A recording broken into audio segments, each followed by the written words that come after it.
Uh-oh. That ain't right. Hold on. 5, 4, 3, 2, 1.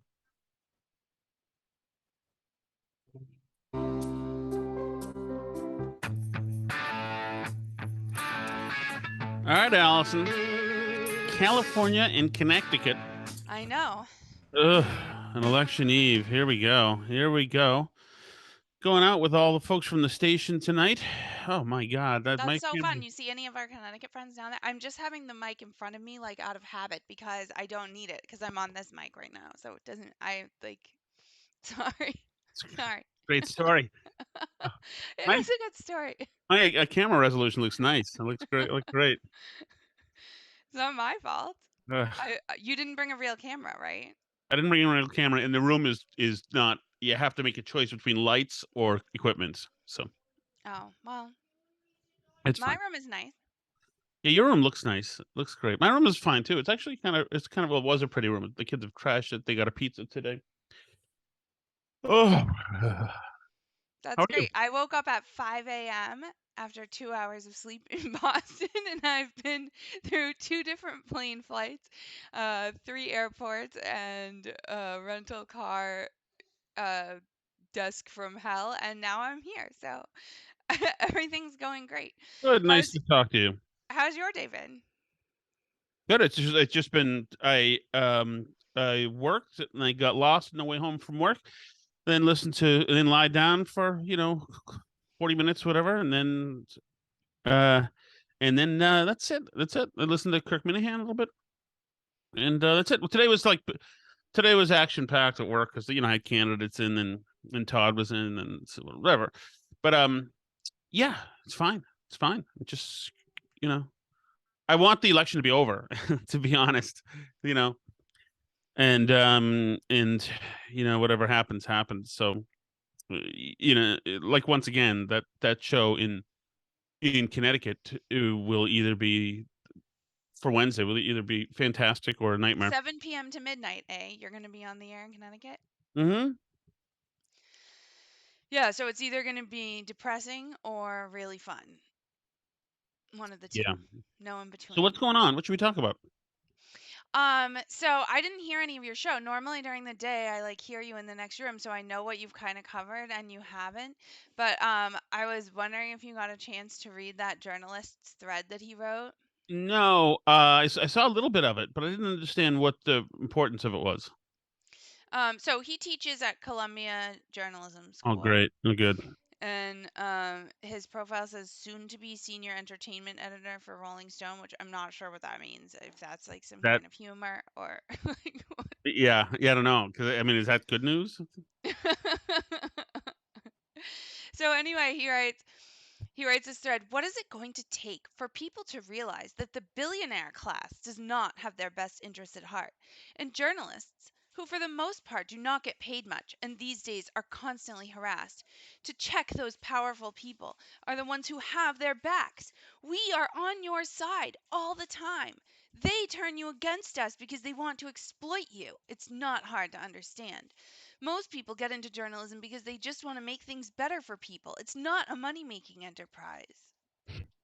God, sanctimonious horseshit that is. Yeah, That's who teaches journalism. That's who's yeah. teaching aspiring Now, journalists. there's no doubt that they feel that they're extremely noble. There's no doubt they do.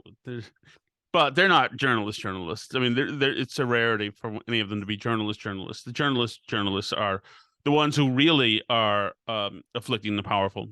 But they're not doing it. They're elites.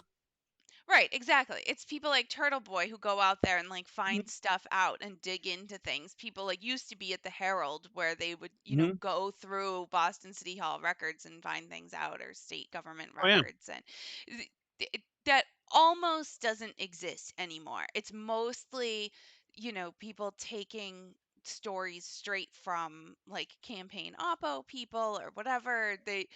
press releases, things that are opening, they're not doing any work anymore, any like journalism work.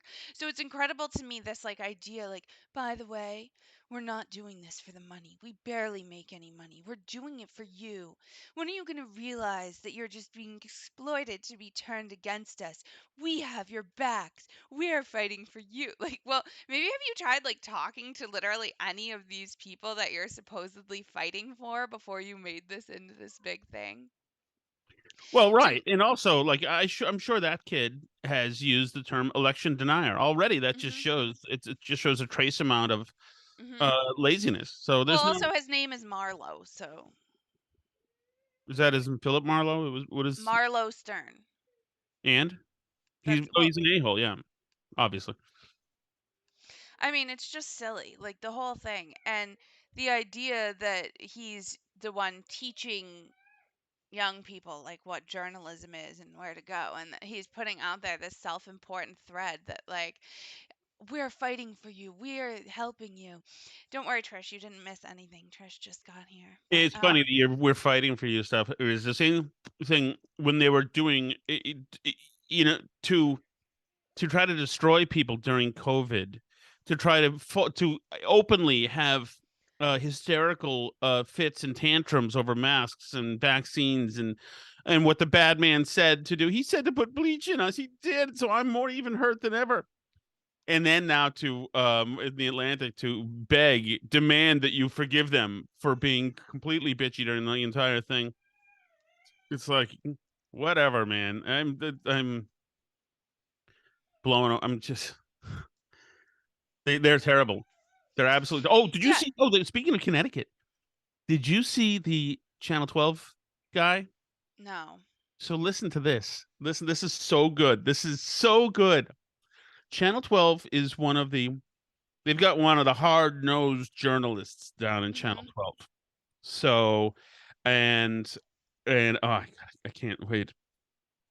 And anyway, they hold on, let me. Mark, by the way, says that he can tell you that journalists actually believe that stuff about themselves, which I think it's true. Having met some of them, Oh they yeah. think that they're like such heroes and Oh yeah. firefighters. Oh, believe me. Yeah.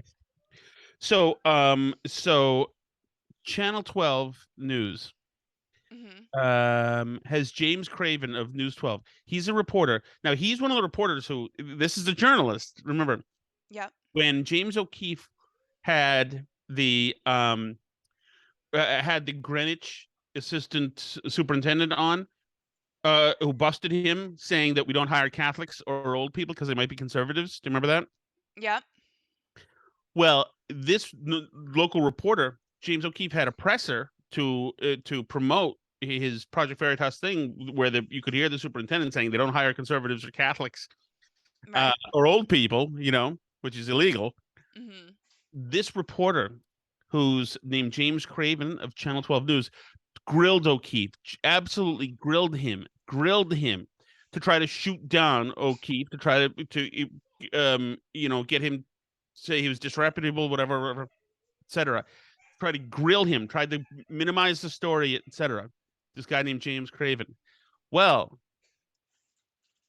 guess who then was at a bar having drinks, talking to a Project Veritas reporter just recently, unbeknownst to him? Craven. Correct. O'Keefe put someone on him, which is freaking beautiful. So here it is. Okay, yeah. Hold on. Do you guys kind of do that? Like you kind of take away the dangerous information? You don't want to mislead people. I'm trying to figure Yeah. out where this is. You don't want to make something seem like a big deal if it's not. I got a story tip the other day with this guy who's running for legislature in Connecticut. Illegally voted in a different city 3 times. Like on the surface, it sounded like, oh, a big deal, right? Okay, well, he used to live in this place and he moved for a few months and now he's moving back. And maybe he just didn't change his voter registration. Like, I'm not saying like it's not news, but it's not a big deal. Right. And like the Republicans were like really pushing hard into the story on this. The Republicans also love this. Yeah. So What do you think about that? Like, Oh, it's non-existent. yeah. Uh-huh. I mean, look, they convincingly proved that this guy voted in the wrong place. Like their evidence is solid. Like I couldn't argue with their evidence, but I just kept coming back to them like, you know this is a big deal. I was like, okay, well, even if it was intentional, like, is it really that huge of a deal? Hear it? Yeah, pretty well. It's not I'm perfect. trying to stop it. I don't know where where this is playing from anymore because I'm trying to. Okay. Is so it's his story. So this guy Craven, who's right down the street from me right now, Yep. was fed a story by Republicans about a candidate running for Congress who has been voting illegally, which is Right. a news story. And this guy sat on it, and now the election is here. So Right. there's And it's too late now. So exactly, and that's what when these people are acting like the Iron Dome defense missile system, for candidates who they choose to protect, then they're exactly advocates. They're not afflicting the powerful whatsoever, and that's what they're doing until a couple of like late bloomers. Now Daniel Dale, who is looking to keep a gig at CNN, of course, did that big hit, not a hit piece, but the big he did lie a big review. fact check on on right. Joe Biden. And Right. of course, discovered that he lies a lot, which like everybody knew because Biden's been around for years lying for decades. But don't you think there's like a sense that the media is really turning on Biden right now? Like a few weeks ago, the New York Times wrote a big thing about how he lies all the time. Now Daniel Dale is writing about how he lies all the time. Like, do you think they don't like losing this badly in the midterms and they're going to try and force him out in some way? Yeah, we talked about this today. You and I think. I don't think they're going to try to force him out, but I don't think Not they're out going of to run. office, but they're going to try and keep him from running. And I think they're going to want to hear him loudly say that he's not going to run. Yeah, to Well, I like mean, assure everybody and open the field up. It would also just make sense. Like, why wouldn't you? Right. Right. And it's seeming like Trump's going to announce next week. See, that's my fear is that Trump's going to announce and then Biden's going to stay in because that's what like the Biden people say is that Biden feels that he owes the country to run if it's Trump because he feels he's the only one who can beat Trump. Yeah. And that is that's kind I of a can't nightmare. do Trump Biden again. I'm going to just cry alone in my room for the entire election cycle. I can't do it. I can't do it.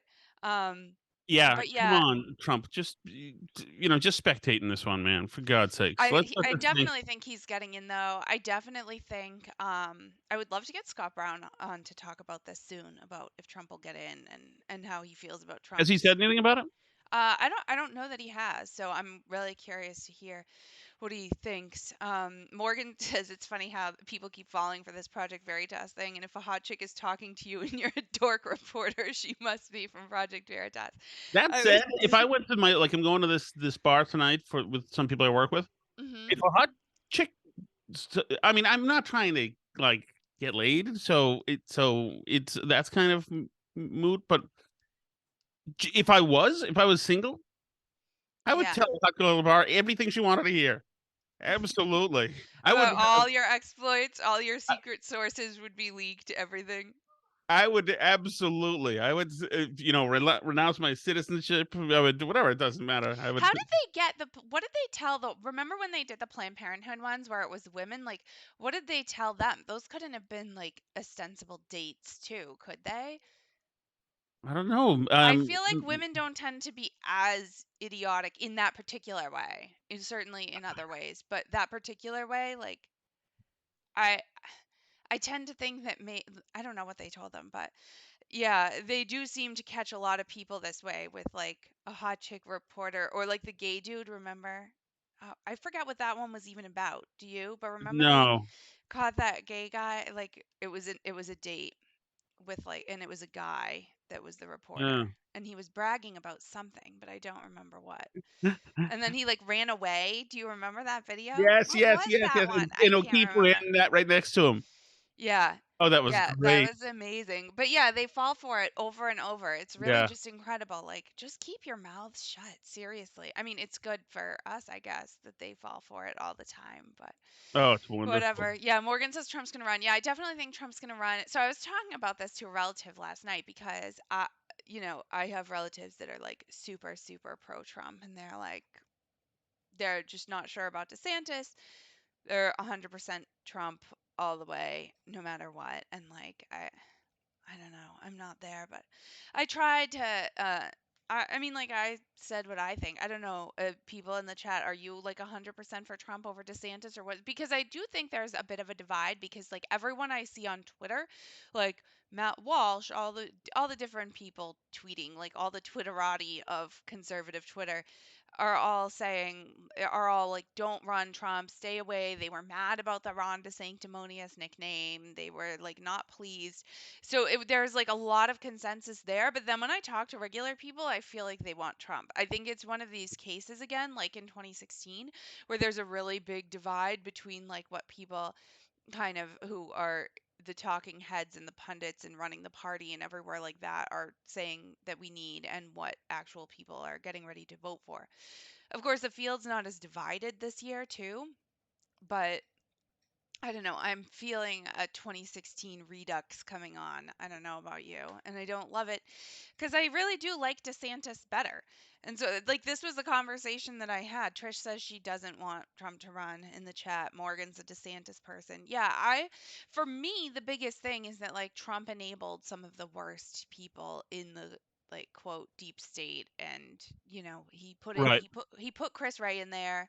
He enabled Pompeo. Like, I mean, Pompeo's probably going to run too, by the way. I think my list so far of people that I definitely think are in it right now are I think Trump, I think Pence, I think DeSantis and Pompeo are all in it.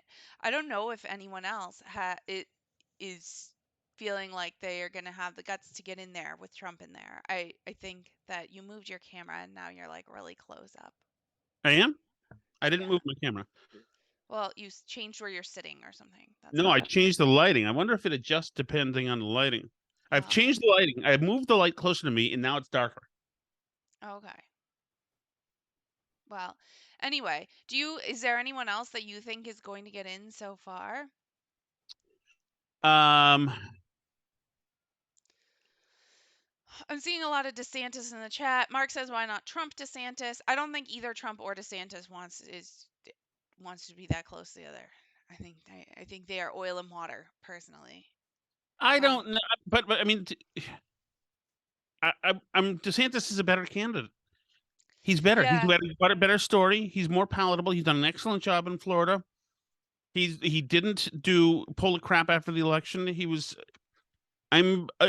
is better. I just want him. Although there was a time yesterday where I was thinking about the Biden presidency and then the Trump presidency, and I did wonder, like, was So it my possible? very pro-Trump relative was You go right ahead.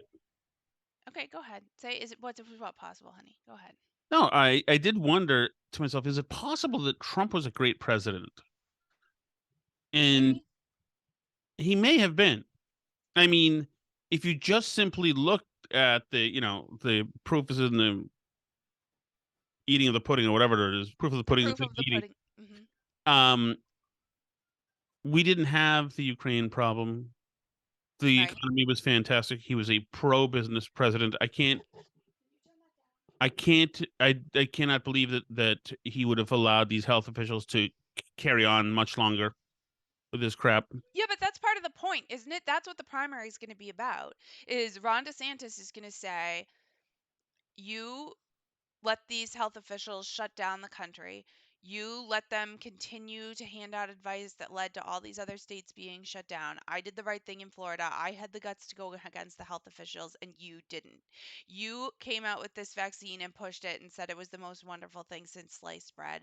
And you pushed it on people, which ended up meaning that there were mandates and all these things. Even though Trump was never pro mandate, he's going to stick Trump with the vaccine, which he knows does not go well in conservative circles, right? Because the mandates and everything else have left a bad taste in people's mouth, and it's become so much less effective over time with the other variants and stuff. You know, so yeah, Morgan saying he was a great president, but not a fan of his vaccine stuff, though. I think that's going to be a big issue. I think Fauci is going to be a big issue. The health bureaucrats is going to be a big issue. The fact that he didn't that I think Ron DeSantis is going to say when people needed you to stand up against the big government federal bureaucracy, you didn't and I did.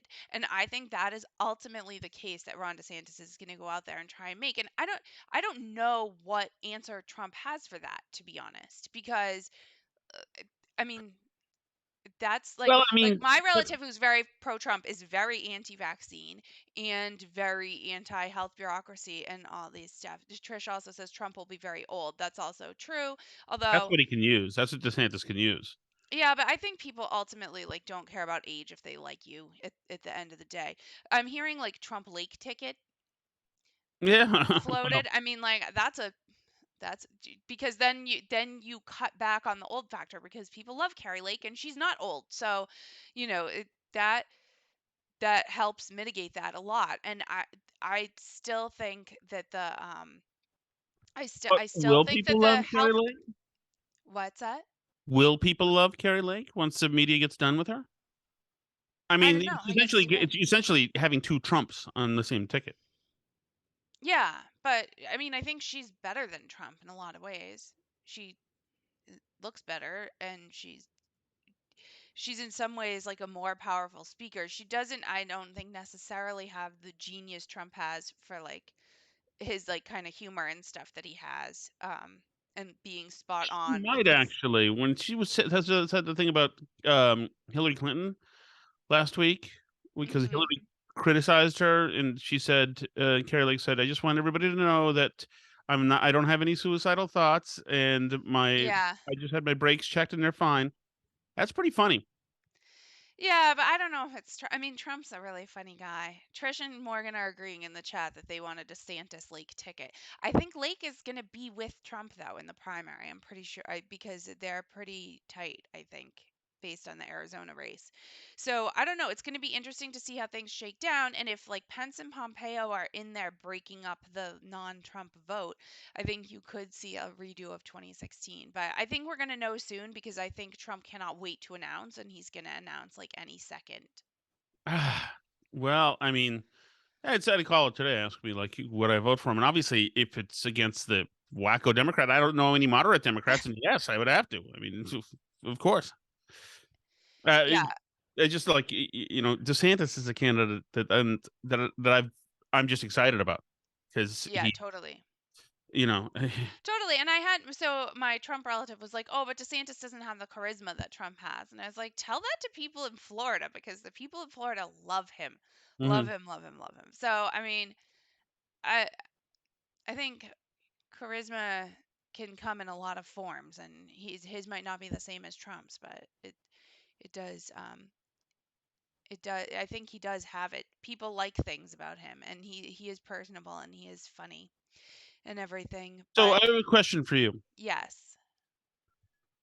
What happens Mhm.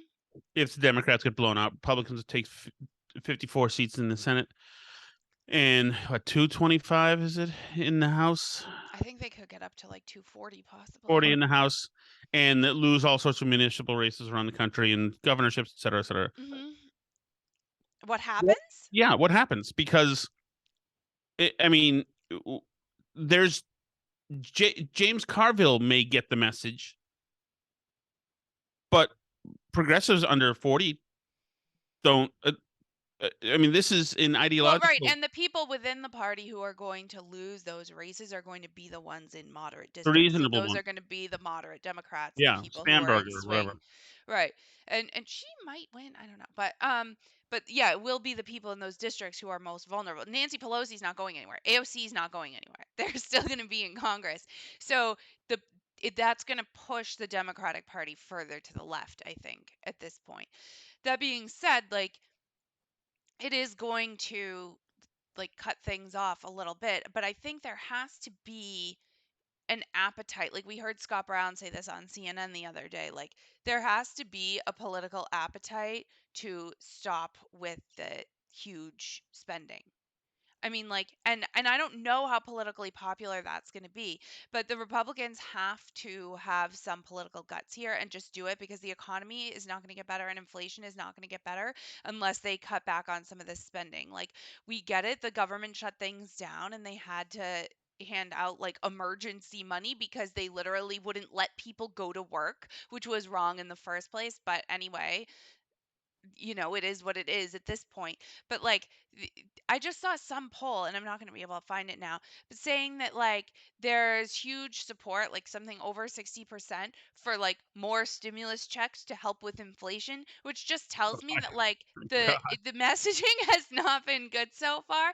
And like if that's what people think is going to work to help inflation, like if anybody's dumb enough to try more spending, like it's only going to make this worse. And this is going to continue to be bad because, like you heard Biden say about the Inflation Reduction Act, you'll hear him go out and do these stump speeches, and people will say, like, well, why isn't it working? And he's like, oh, it goes into effect next year. All the new tax credits on green energy stuff and all this stuff goes into next year. Yeah, I mean, like, well, first of all, obviously, it doesn't help me buy groceries that you're giving me a discount on solar panels. I mean, like, but whatever, that's fine, just leave that where it is. But then on top of that, that does push more money into the economy that then becomes more inflationary, whether it's driving up demand for like the stuff to make solar panels and creating like false scarcity in that market or whatever it is. Like you're going to continue to drive inflation the more you pump this money into the economy. There's just not a way around it.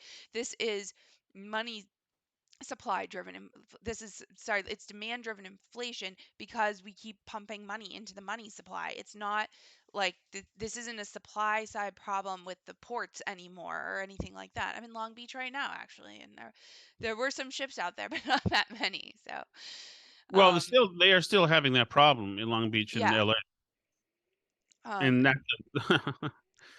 I mean you know what yeah. the problem is that this administration, when they got in, decided to f around with really wokey boutique things Hmm. in a time of an emergency. And they did that, and they also absolutely hoard themselves out to the teachers unions, and embrace just wacko energy policy. It was just, and then like did the other thing, like the people have a right to be really bothered by Buttigieg going on paternity leave during the Yeah. crisis. Yeah, that People was have bad. a right And to. and a secret paternity leave too. It's not like he Right. went on paternity leave and it was like, I'm going, this other person's in charge now, like normal people do when they go on paternity leave. Like when I have been at companies where I went on maternity leave and my responsibilities were given to other people, and I like put up an out of office message so that if somebody tried to email me, like people knew who to contact at my job. My job didn't just like pretend like I was still there and let people keep emailing me thinking they were going to get a response. It's Right. so absurd. Yeah, And here this also, is. well, It's a there's Newsweek poll. It's a Newsweek poll. 63% of eligible U.S. voters expressed support for federal inflation relief checks being distributed. 42% strongly agree and 21% just agree. Only 18% disagree. So that's people disappointing. not understand this the Nope, they science. don't understand this. They just want to get sent a check. They don't understand this. So, Well, I mean, in a sense, I mean, the problem is, of course, you're just destroying the value of the dollar. But you've got a president right now who's giving people who went to ten- college relief checks, right. which is the grossest thing I've ever heard. You Yeah. get a reward for being the most privileged people in the country. It's like, okay, all right. I don't know what even is that message. Who is that to? It's freaking nuts, nuts. Yeah, it's all terrible policy all the way down. So, like I say, if that's true, if that 63% of the people think the government needs to send them a check to help with inflation, then, you know, the Republicans that get in there are going to have some political guts, and I don't know that they have it that. I mean, do you think they do? I'm not Do you inspired by Kevin McCarthy. do you think that the Republicans that are going to get voted in are going to have the cojones to say the spending stops? We're not sending you checks. We're not passing any more big fat pork bills. And like if that means that we don't pass anything while Biden's president, then so be it. We can not get anything done all day long around here and let things readjust, which is going to be painful. It is. And I don't know how that's going to go over, and I don't know that that will be popular governance, but eventually if that's what the economy is going to need to recover, because what's happening right now where we just keep spending more money and then the Fed keeps raising interest rates more but not enough to like actually stop the inflation, like chasing the spending that they're doing because they don't really believe it's as bad a problem as it is until it's too late. Like this is just absolutely the worst vicious cycle that they could be in right now. Well, what about Ukraine spending? I mean, that's a problem too, although it is huge, but it's not necessarily on the scale of like what it would be to send relief checks again. Well, we'll 'Cause see. We'll see. hopefully This it's work not. could Hopefully be it's not. years long, and I don't really have an answer for that because I think it is probably a good thing to degrade Putin and his army. Nobody appears to be too compelled to put a bolt in his head, so maybe it doesn't matter. Yeah. I mean, I'm not a big And Putin actually, fan for sure, it but appears, Zelensky also sucks. So yeah. like I don't know what the answer is over there, but I know that there appears to be softening from some quarters, especially Europe, on the issue of whether Ukraine should start some peace talks here Yeah. because which is probably ultimately where everybody's going to need to end up at some point, even if it's like not where we want to be. Um, but yeah, I like another thing that didn't happen when Trump was in office. So everybody can thank Biden for that. He can blame Putin all day long, but like Yeah. who empowered Putin? Who showed Putin that you don't have to worry about what the United States is going to do about it? But yeah, that and then I think so like between the like foreign wars stuff, the economy, immigration, on which both Trump and DeSantis are good, I think. Um, Hmm. that was in my conversation last night with my Trumpy relative. He was saying that he didn't like the Martha's Vineyard stunt, that DeSantis should have put them on the plane and sent them back to Venezuela. I like the Martha Vineyard stunt He very said much. he said like why are we doing that? Why are we just calling out their hypocrisy and sending more illegal immigrants into the country? He's like send them home. And I was like, "Well, that's illegal." And he was like, "Democratic governors do illegal stuff all the time. They Yeah. ignore the federal government all the time. Why do we have to like work around and play like, no, that's illegal. We can't do it." Like, I mean, I appreciate the argument, but it's an interesting point. But I think they're both good on immigration. I thought the Martha's Vineyard stuff was good. I don't know. And then, of course, there's the crime thing, which is a huge, huge issue. Oh yeah. Um, back in the lovely city of Melrose, Oh yes. where we can't afford to live, actually, because it's too nice for us. Um, there was a big shooting in what one former mayor used to call Crack Corner, Hmm. area near the train station. That was he didn't call that publicly, just on the side. We're not saying it's a he. So it could be any mayor. Has Hmm. Melrose ever had? Oh, they haven't had an elected female mayor, but I suppose it could have been the one who was the interim mayor. Anyway, Anyway, they it's Melrose. Obviously, the town wants to be very very woke, and they spent $1 million doing an investigation into why the display sign said "All Lives Matter" because that was somehow offensive a couple of years ago. yeah, they were very upset, and they happened to see the police chief had somewhere like in his office there was something with a thin blue line flag on it, and they all freaked out. Uh-oh. There was a big investigation into so they're super like anti-police, all this stuff, and then there's like right downtown, right by the train station where everybody goes every day, there was a big shooting. Morgan In says Chasten was chest feeding. Of course he was. Of course he was. But yeah, and then like the comments are like, We pay so much to live in this town. Everyone knows this area has a huge problem. We've been plagued with open drug deals. This is a direct quote. We've been plagued with open drug deals near this duplex for years. I'll bet the shooting was drug related. Somebody else goes, it would be amazing if the Melrose police took the issue more seriously. Let's hope this spurs them into action. How much you want to bet these same people wanted to defund this police department like 8 months ago? I can't, it's so absurd. Somebody else goes, it's so asinine that communities as wealthy as Melrose allow this to take place. $759,000 for a starter home, and you get to deal with things like this right down the street. Unreal. Like, we bought an expensive house, so now you have to do like broken windows policing. We were for Black Lives Matter. But they're the same. I mean, like, even before somebody got shot, they were like this about like every crosswalk. Mhm. I want a police detail on this crosswalk right away. I'm like, you're aware that most of these Black Lives Matter things start off as like simple traffic stops for like a nothing thing and then something goes wrong, right? Like, why do you want the police making more traffic stops? Right. Should we do the chat? Yeah, I guess we should skip over to the chat. Hey there, Tom. This is Pappy. I was watching that there World Series coverage on Barstool, and I seen the really tall black lady named Tico Texas. Oh, yeah. I was wondering if that's one of them there, what they call nowadays transistors. I don't know. I don't know who that was. I don't know, but I think I saw her. I think I know who you mean. Hey, Tom and Alice. Hey. I've been dusting my mantle and making room on my mantle for my upcoming Emmy Award for the Chat. Oh, very nice. We'll That's see. good. That's great. Getting some Mother Bear's pizza. Ooh, Mother Bear's Pizza. You familiar with Alice? No. Ooh. Oh yeah, you want to please Daddy government, don't you? That's it. Oh, all right. Maybe we should. Hey, screen Tom. Hey, messages. Alice. Hey. This is Al. Hey, Al. We met Hi, in Al. Berryport. You were eating dinner, minding your own business, and I No. rudely interrupted you. That was great, Oh, Al. great. It was- So just we want to had make a quick Keith comment on the McLaren was with us. He was very impressed, Al. You made me look good. That's excellent. show.